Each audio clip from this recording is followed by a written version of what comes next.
रात के अंधेरे में राहुल और अनन्या एक दोस्त की शादी से वापस अपने होटल की तरफ जा रहे थे।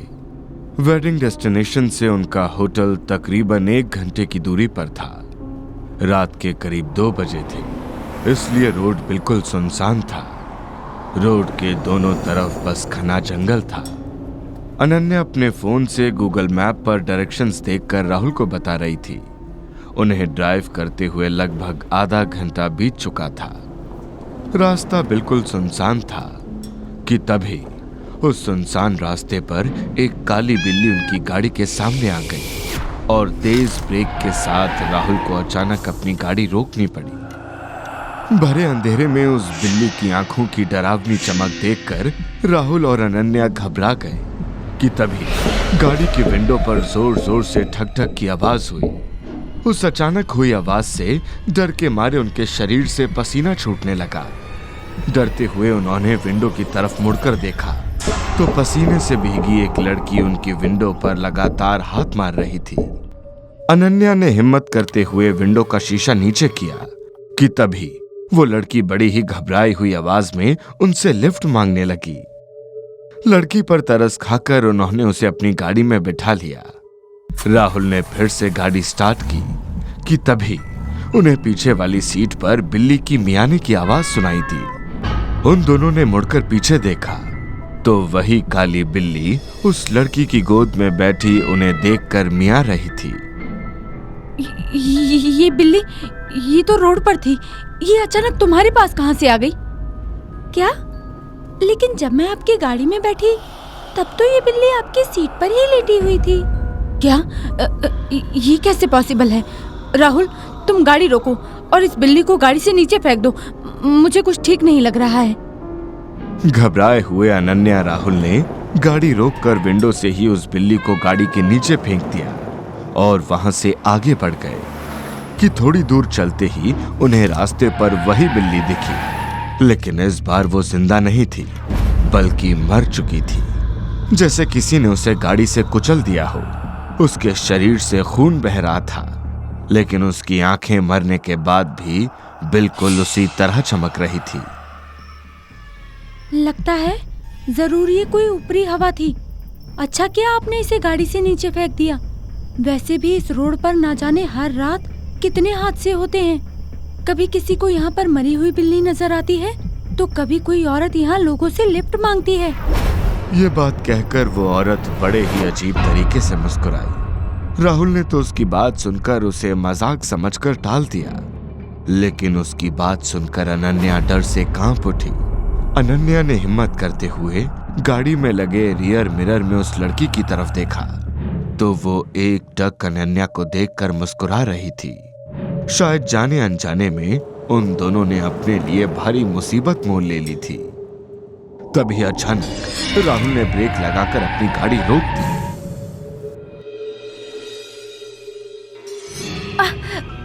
तुमने गाड़ी क्यों रोकी? बहुत जोर से लगी यार, बस 2 मिनट में आया। इतना कहकर राहुल गाड़ी से उतरकर जंगल की तरफ चला गया। अनन्या अब गाड़ी में उस लड़की के साथ अकेली थी और बहुत घबराई हुई थी। वो बस एकटक अपने पैरों को देखे जा रही थी कि तभी घबराया हुआ राहुल तेज कदमों से चलते हुए अपनी गाड़ी में आकर बैठ गया। अपनी सीट पर बैठते ही उसने सबसे पहले पीछे मुड़कर देखा तो वो औरत वहां नहीं थी। सहमे हुए राहुल ने जल्दी से अपनी गाड़ी स्टार्ट की और बड़ी ही तेजी से उस रास्ते से निकल गया। क्या हुआ तुम्हें? तुम इतने घबराए हुए क्यों हो? वो औरत जो पीछे बैठी थी मतलब वो पीछे ही तो बैठी है। ये कहते हुए अनन्या ने पीछे मुड़कर देखा तो पीछे कोई नहीं था। अनन्या के पैरों तले जमीन खिसक गई। हाँ, कहाँ गई वो औरत? अभी तो यहीं पर थी। वो कोई औरत नहीं थी, डायन थी, डायन। जब मैं बाहर गया तो वो औरत उसी बिल्ली को अपनी गोद में बिठाए पेड़ पर बैठी थी। राहुल की ये बात सुनकर अनन्या के तो होश ही उड़ गए। डरे और सहमे वो दोनों तेज रफ्तार से गाड़ी चलाते हुए जंगल को पार करने ही वाले थे कि उनकी गाड़ी को एक पुलिस ऑफिसर ने रोक लिया। पुलिस को देखकर राहुल ने गाड़ी रोकी और उसने उन्हें उस औरत के बारे में सारी बात बताई। अरे साहब जी, किस्मत वाले थे जो बच गए, ना तो वो चुड़ैल किसी को छोड़े भी ना है, और ये रास्ता तो आगे से बंद है, आप इस रास्ते पे आई क्यों? क्या कहा? रास्ता बंद है? लेकिन गूगल मैप तो सन वैली होटल के लिए यही रास्ता दिखा रहा है सर। अरे साहब, यही तो उस चुड़ैल का छलावा होवे। आप एक काम करो, यहाँ ते यू टर्न ले लो और आगे जाके जो टनल आवेगी ना, वहीं ते सीधे निकल जाना। पुलिस ऑफिसर की बात मानकर राहुल ने उस रास्ते से यू टर्न ले लिया और रात के सन्नाटे को चीरते हुए वो आगे बढ़ने लगे। अच्छा हुआ हमें वो पुलिस ऑफिसर मिल गए, वरना ना जाने आज हमारे साथ क्या हो जाता। थोड़ी देर ड्राइव करने के बाद राहुल को सामने एक टनल दिखाई दी। ये शायद वही टनल थी जिसके बारे में पुलिस ऑफिसर ने राहुल को बताया था। टनल को देखकर राहुल ने चैन की सांस ली। आ गई टनल, बस जल्दी से क्रॉस हो जाए, फिर कोई टेंशन नहीं। इतना कहकर राहुल ने टनल के अंदर एंटर किया कि तभी उसके साथ बैठी अनन्या अचानक अपने मन में कुछ बड़बड़ाने लगी। राहुल को कुछ समझ नहीं आया और उसने जैसे ही मुड़कर अनन्या की तरफ देखा तो उसका चेहरा मुरझाकर बिल्कुल पीला पड़ चुका था। ये क्या हो गया तुम्हें? तुम्हारा ये चेहरा अचानक से पीला क्यों पड़ गया? राहुल के इतना पूछते ही अनन्या ने बड़े ही अजीब तरीके से राहुल को देखा और उसे देखकर वो बड़े ही भयानक तरीके से मुस्कुराने लगी। अनन्या को इस तरह हंसते हुए देखकर राहुल का डर के मारे बुरा हाल हो गया कि तभी अनन्या ने पीछे की सीट की तरफ देखते हुए कहा, आजा, मेरे पास आजा।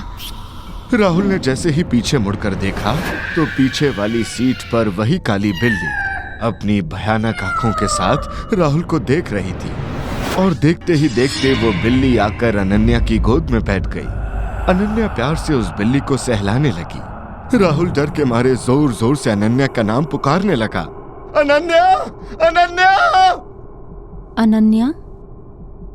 वो तो वहां पर है, देखो।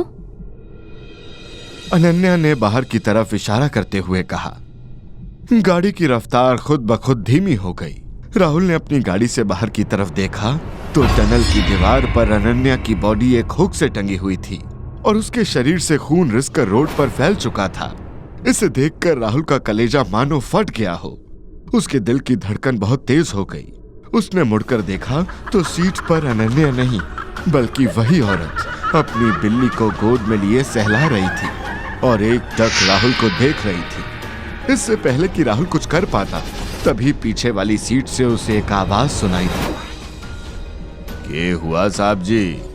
मन ने कहा था ना, वो चुड़ैल किसी को ना छोड़े है। पुलिस ऑफिसर को पिछली सीट पर बैठे देख राहुल की रूह कांप उठी और गाड़ी अपने आप बहुत ही तेज रफ्तार से आगे बढ़ने लगी। राहुल ने हिम्मत बांधते हुए गाड़ी को कंट्रोल करने की बहुत कोशिश की, लेकिन गाड़ी के ब्रेक फेल हो चुके थे। गाड़ी अपनी पूरी स्पीड में आगे बढ़ी और जाकर टनल की दीवार से टकरा गई।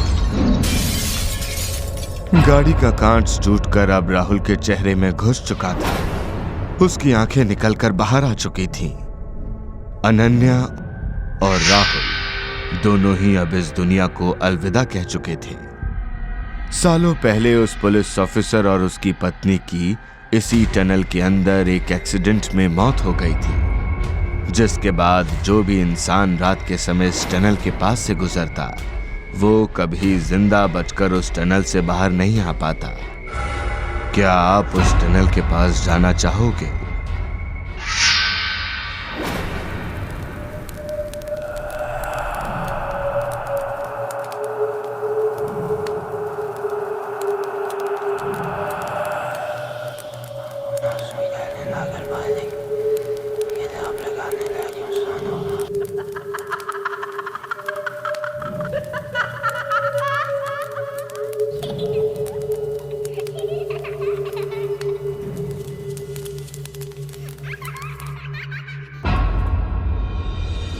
अगर आपको हमारे वीडियोस पसंद आ रहे हों तो इन्हें लाइक करें, चैनल सब्सक्राइब करें और हमारे कार्टून शो सबसे पहले देखने के लिए बेल आइकन दबाना ना भूलें।